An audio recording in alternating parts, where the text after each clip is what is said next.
Is it possible to build a boomerang Paragon in CHIMPS mode? The answer to that is I don't know, and that's why we're doing this challenge, of course. Now, I actually do know the answer, and the answer is actually yes, but obviously, anything is possible if your goal is to get as deep of a round as possible in CHIMPS. Say if we got to super deep late game, like round 300, with a super optimized setup, perfect tower discount savings, perfect efficiency, and then just saved all of the money for the Boom Paragon. That would be kind of lame, wouldn't it? So our goal is also to try to get it as early as we can. That way we can't do it the easy, but long way out. Also, I just changed the start because I found out Azili is just better. She has DOT starting from level 1 and is able to solo up to round 10, so yeah, it was much easier than a Boomerang that kind of gets blocked by all of the mines in the way, but we'll mine all of this later. Which is, well, hence the reason we're playing on this map, because this is still the only map in the game that allows you to make a lot of extra money in chimps, and that 100k from everything mined on this map total will give us the boost we need for a Boomer Paragon much easier and much faster. Specific tower placements for each tier 5 boomerang, I'm not 100% sure of right now, but I've already finalized the one on the left side. This one's gonna be, I think, a mob domination, but before that, see if I can get away with some greed. Discount. And I guess after buying 002, there's still enough money for a boomerang. I think that can fit over here. This one's probably gonna be Glaive Lord. Reasoning for both is that, I guess for the mob domination, the Kylie press attack shoots in straight lines. Like, for example, here and over here, whereas, again, if it was in the middle, it wouldn't do that. And for the, what do you call it, Glaive Lord, the radius of it is not big enough to where if I did put it in the middle, the spinning glaives probably be here, and then it wouldn't hit anything but a bad, I think. I guess in terms of permacharge, it can probably be put in the middle, because I don't think it matters whether or not it gets in a straight line or a curve or whatnot. Also, let's remove this mine too. One issue I know I'm gonna have with boomerangs being spaced this far apart if I put all 3 of them there is how do I give camo on all 3 of them? I'm thinking if I remove this rock up here, but that's very late. I guess I could get a village over here and that barely reaches right now. Put it over here, and I'm pretty sure I need to give range on this one, not a double discount. Although at this point, how much do I really care about double discount? As you can see, a lot of this is done without any pre-planning because I find it more enjoyable that way, rather than having a set plan that I just did all in advance and then talking over it with no mistakes whatsoever. So while I could just restart, put this a couple pixels lower, we'll see it through. It's a very small difference at the end of the day. So I'll buy range on this one so I can discount and turn this into... I don't think I need a more press right now, but I mean, we might as well just get it. If I don't plan to do anything crazy like a temple discount, then there is pretty much no reason just not to go for everything pretty much about now. I guess one dilemma I do have right now is which cross path should I get on the permacharge? Should I end up getting more range on it, or just go for 250 and say spend a bunch of extra money on an MIB? Free tier 1, by the way. This is a decision I'm not sure about, because while, like, +1 damage and lead popping, not having to spend 7k is nice, the peers of it is just really bad with only that, even though I do have primary mentoring. Azili, as you also probably expected, is for the super duper late game, because obviously single target damage, even if I did buy bottom path, is very piss poor on the boomerang. So this is a good way to get around that, and I am going to take the 100k sacrifice. I think we'll get a cash out before round 98 starts, so we'll be fine for that round. But just until then, we'll have to survive with an axis of tier 4 boomerang plus a Azili combo. Shouldn't be too difficult, at least if I decide to go for one of these first instead of Mob Dom. But I like Mob Dom. Seems more consistent in clearing out all of the rounds. We'll see. Yeah, I actually died this round if I didn't do any micro, so... Azili ability, Boomerang ability. They're so bad against Super Ceramics, I don't think I can actually do the save up to Mob Dom. But this does make me weak to then DDTs. I think not Glaive Lord. That's horrible against DDTs. We have to go for Permacharge if we can't save up for Mob Dom. Well, one thing's for sure is that we're definitely not affording this by next round, DDTs. I think I'm also dead this round. Fortifieds are way too hard. Gotta use this now, but no, okay. Yeah, we'll just make the jump to permacharge. And I guess I just have to... You know what? Nah. Stick to my gut. I'm always a fan of more damage over Pierce, as you know. I am a certified Pierce hater, so... I don't think that'll necessarily change today. I think I'll also change the arm of the boomerang, because it looks like sometimes the... it feels like the glaives are chasing when I have it the other way. This way, it kind of hits behind. Okay, one more round to go, and we can unlock the axis of tier 5 boomerangs. Now, we'll see if they can straight up save for the 270k. I highly doubt it, even though we're only 170k away. I think I need some sort of utility, but it would be pretty badass if we didn't. I guess another added goal is trying to get a high degree on it as possible. So not just save for 270k, but I guess also buy some low tier boomerangs to squeeze out a bit. Because after we get the Boom Paragon, I mean, we're not just going to stop there, I don't think. Now, obviously, pop count, damage counts aren't the only metric for how good an upgrade is, but it's quite surprising or quite interesting that all tier 5 boomerangs are fairly balanced right now. You've got 1.3, 1.3, and this one lagging behind, even though I got it first. But that's also because I'm not spamming the ability. Either way, balance is all things should be. And even though it looks like we're really close to Boomer Paragon right now, just 70k off, it might make the goal look a lot closer than it actually is, because if I'm checking the info of round income correctly, I don't think we get the 70k even before round 140. So we have to survive at least 22 more rounds, I feel like. We'll also use the Azili Hex as late as possible, just to see how many insides I can get rid of at once here. Probably 2 of the 3. Yep. Still plenty of time to spare, though, as expected. As you see, already almost degree 60 if we got the Paragon now, just from the pop count alone. Is it just me, or do I feel like maybe at some point Ninja Kiwi should make pop count matter slightly less? At least right now, it's just so heavily weighted towards pops that, like, again, stuff like Ice Monkey struggles to get a decently high degree. Not that you want a high degree on it, but yeah, there's just one thing I've noticed. Ladies and gentlemen, the Paragon is imminent. Under 20k to go, but the hardest rounds are right about to come. 138, for example, yeah, uh-oh.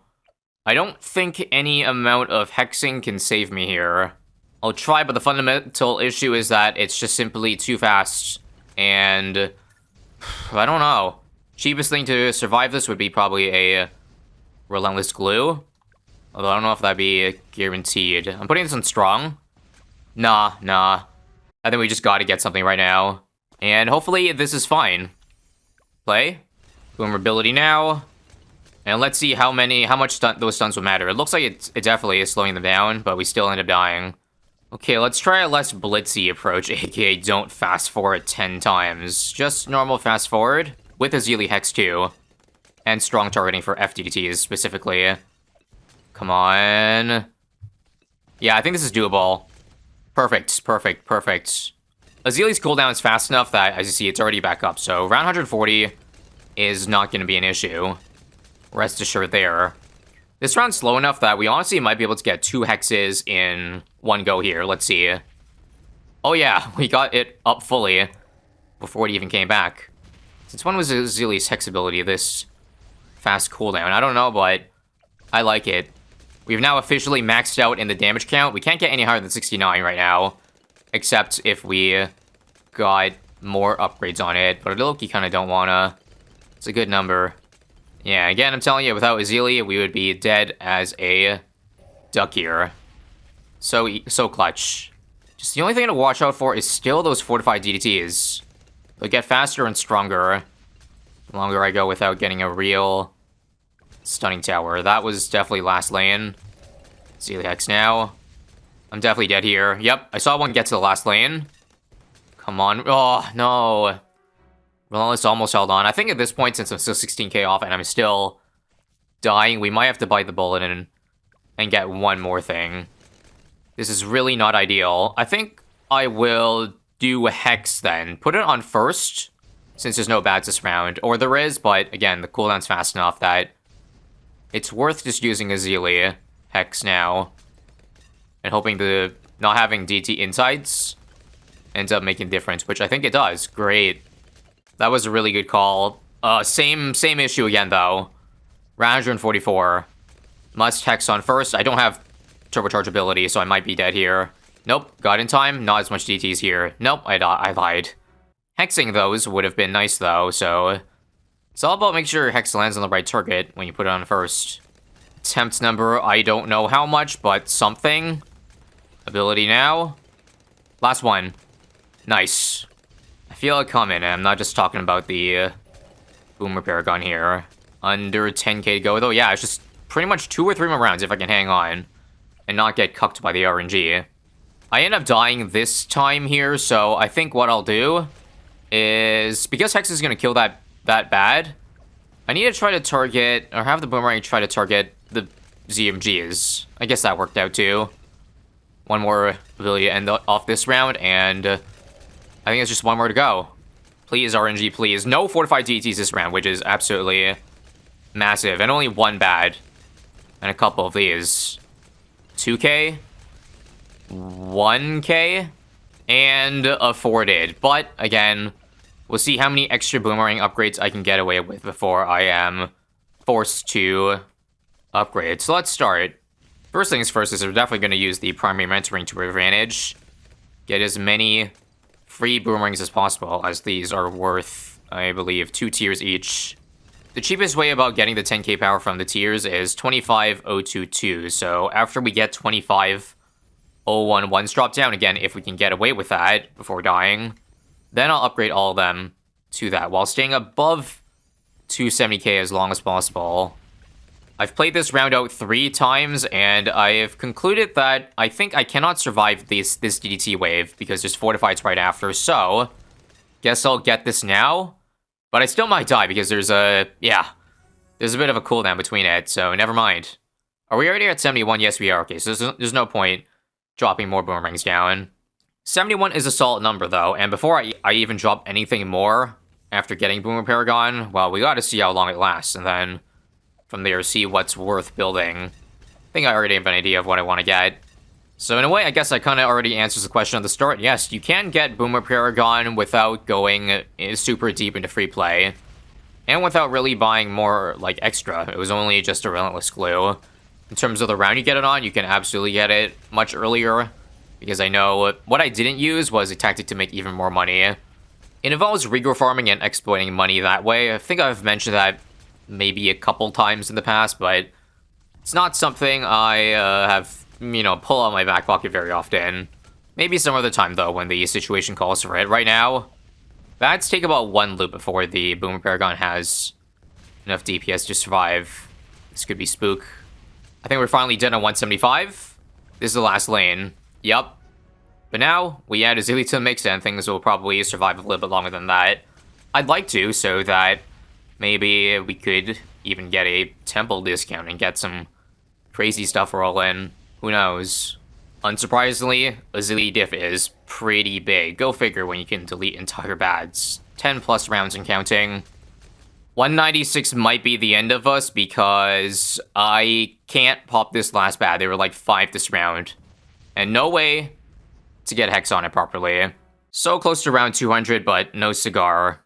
I don't know how much I want to stretch this, because the more I build, the less this will be about the Boomer Paragon, and it'll just be a cluster F of stuff. But I'm just kind of curious, if I can get away with getting a support temple this round, and then getting the most important buff for the Glaive Dominus, aka this Final Harmonic.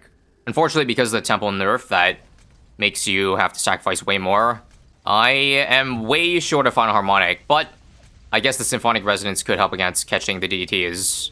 Otherwise, if even that is not enough, oh no, it is enough, then yeah, we would have to buy it without the discount. And look at that, Final Harmonic has been afforded by round 100, so that's gonna be big. Oh wait, we're dead? Nope. Thank Azili for the clutch there. And as expected, an easy round 200 with the Final Harmonic plus Azili combo. See, just in one round, like almost 1 million damage. Because Harmonic does like 120k damage when it takes away the Glaive Dominus DOT on it. And that's why it is the greatest synergy ever. Now, with how much damage you saw Harmonic did, you would probably think that it would allow us to survive a lot longer, but no. I'm actually already struggling to this round here. I've had an overclock so that it might be able to apply a bit more often. I think it needs a bit more attack speed. But other than that, we're actually out of money, and I'm actually going to die. That didn't take long for Bats to exit. In hindsight, this temple was probably not the smartest idea to build. However, even if not for the temple, Boomer Paragon is still, I think, way inefficient for late game, so we probably would have died not too long after anyway.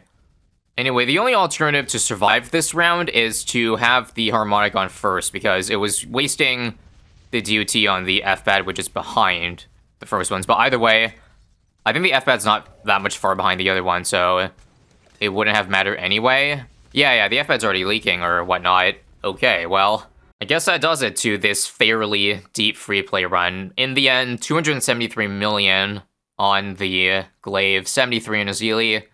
Could have done a lot more, but we held off for just to see again how strong this would be.